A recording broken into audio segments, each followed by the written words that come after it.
it's Mo. I am, as always, really glad that you're here. I just left working from home right now, which is my kitchen table.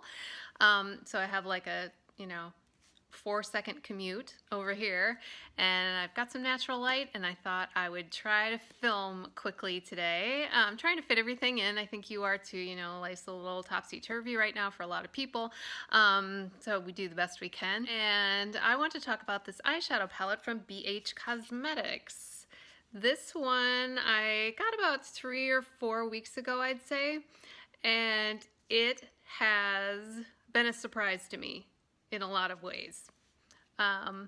Let's talk about why I bought it, first of all.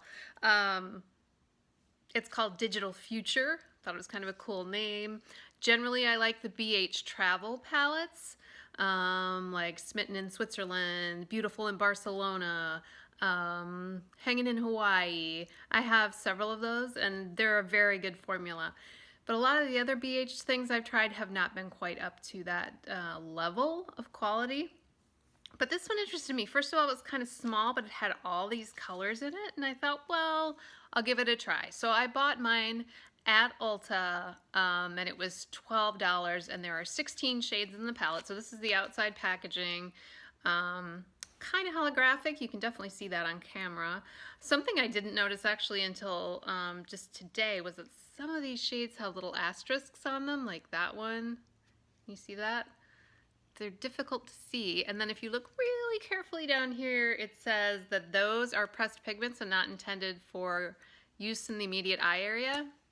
I did not know that. It's really, really, really tiny, so they're not making it totally evident. And this is one, they didn't call it a pressed powder palette, which they often do when there's pressed pigments. They call it a 16 color shadow palette.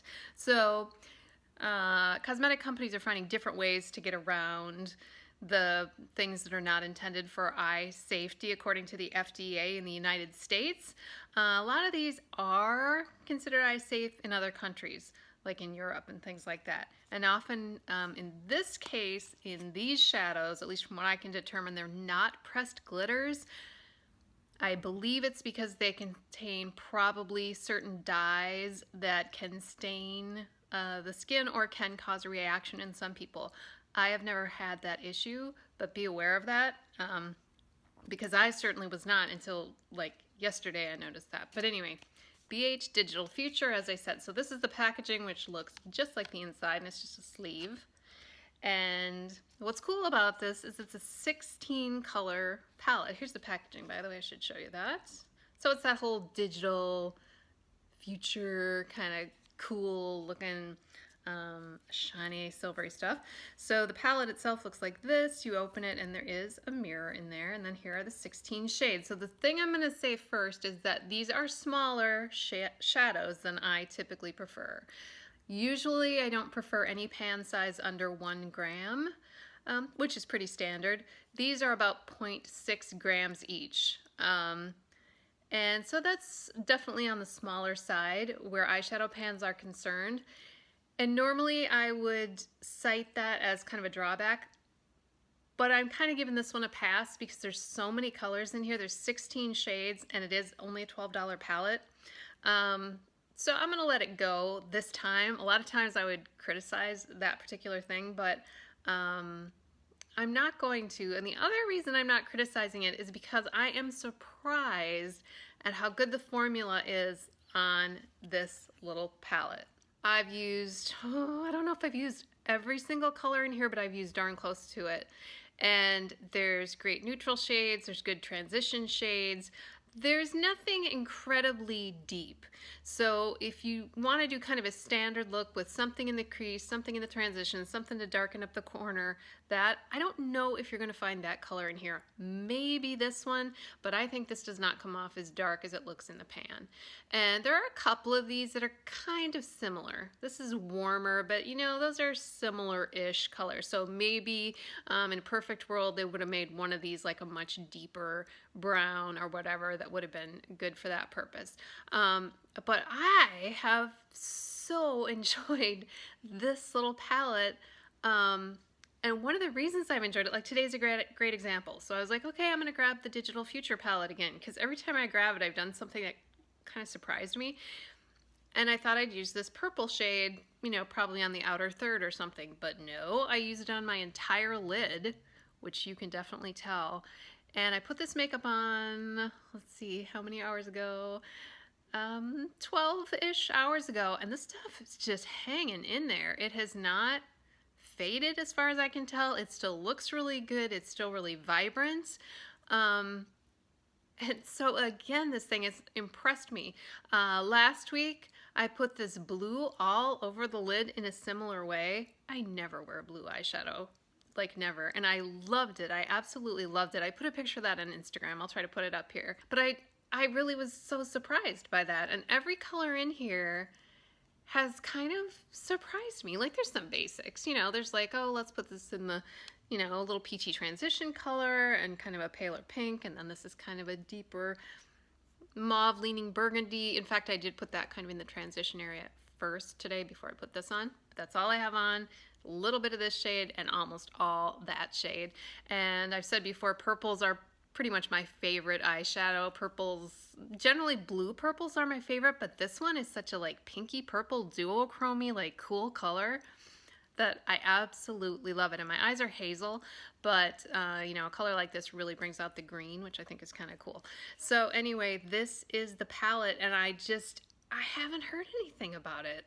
Like I haven't heard anyone talking about this. And like I said, I got it, you know, a month ago or so, and I've been playing around with it here and there. And you know, I kind of was like, oh, I like this.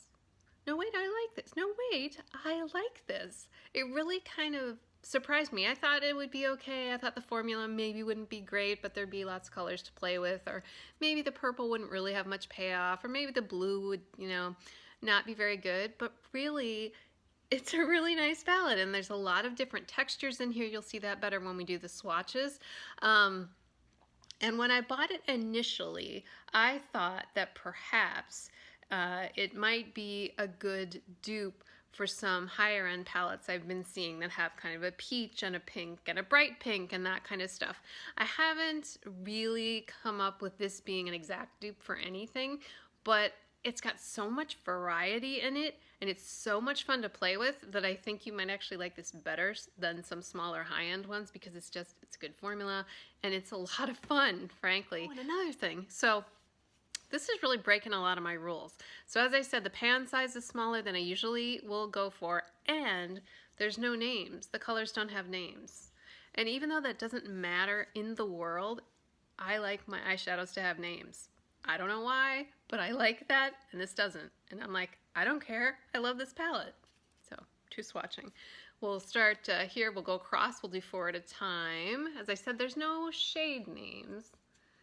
But here we go.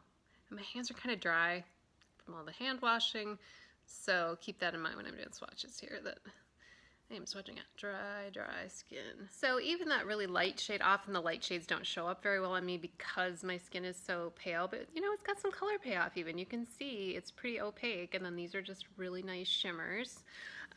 Second row, we've got kind of this peach color and almost a lighter peach. These are both matte. Another matte here is kind of a pink, and then this blue that I said I wore all over one day. It's like an icy, but it's kind of a neat blue. I'm amazed that I wore that blue by itself. Not generally my kind of vibe. Look at that. That blue is so cool. Oh, and I just took my watch off. Again, I just finished work. I just took my watch off, so like I've got a watch mark there. And I don't think these mattes are showing up. They're not swatching quite as well as I think they perform on the eye. But you must be the judge of such things, right? And I can only tell you my take on these things. Third row, the purple I have on. Got kind of a shimmery bronze here. On this super bright pink shimmer over here. Those shimmers are just a knockout formula, I'm telling you. Look at that. Really pretty. Really pretty colors. Boom. So this is the one I have on. And then we're on the last row already. So this one is a shimmer.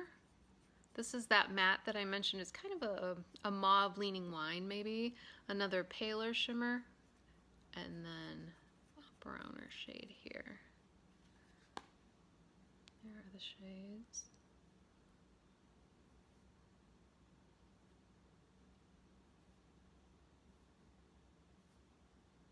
So I was saying like these two shades are similar, but you can definitely tell this one is significantly warmer than this one. This is really a fairly neutral brown. So you really have some of those really light, shimmery, almost, if you wanted to, topper shades or inner corner highlight or whatever, and then you go into kind of some mid-tone stuff in here. You know, you can lean a little more mauve or a little more brown, and then you've got these bright pops, the blue and the purple and the pink. And it's just such a cool palette. So there's everything in the BH Cosmetics Digital Future palette. In terms of size, let's see. So today I'm wearing the Fenty Gloss Bomb in Fussy. So let's just compare so you can see kind of what size we're talking about. You know, just so you have some idea of what kind of scale we are talking about. Or like my blush. So I'm wearing one of the e.l.f. shimmer blushes. There you go. I always like to give a size comparison when I can, because sometimes I can't judge. Like if someone's holding it here, I'm like, that thing's huge. Or I'll be like, oh, it's teeny. Because it's all perspective, right? So hopefully that gave you a sense of what the actual size is of the BH Cosmetics Digital Future palette. Like I said, I've heard nothing about this. I really haven't. I happened to come across it on the Ulta website, like I said, 5 or 6 weeks ago, and then I kind of looked for it in store, and I actually found it, you know, in the kind of impulse buy section. That's where I found it, and I've used it a bunch of times since then. And when I put this on today, I was not planning to film today, but when I put this on today and I was like, whoa, I really like that color. It's like, okay, guess I'll be filming as soon as I'm done with work today. So that's it. That's what I got for you. I definitely recommend this palette. If it would be your cup of tea, awesome. Oh, and it is $12, as I said, at Ulta and BH Cosmetics. You can use, you know, usually their coupons like the 20% off that they give, or the $3.50 off non-prestige products. So if you're watching your pennies, even more than usual right now, that might be something to keep in mind. And I hope that was helpful, because that is always my purpose here. I absolutely love that you hang out and just talk makeup with me. I love this stuff so much. And I hope you are finding peace today. And I will talk to you soon.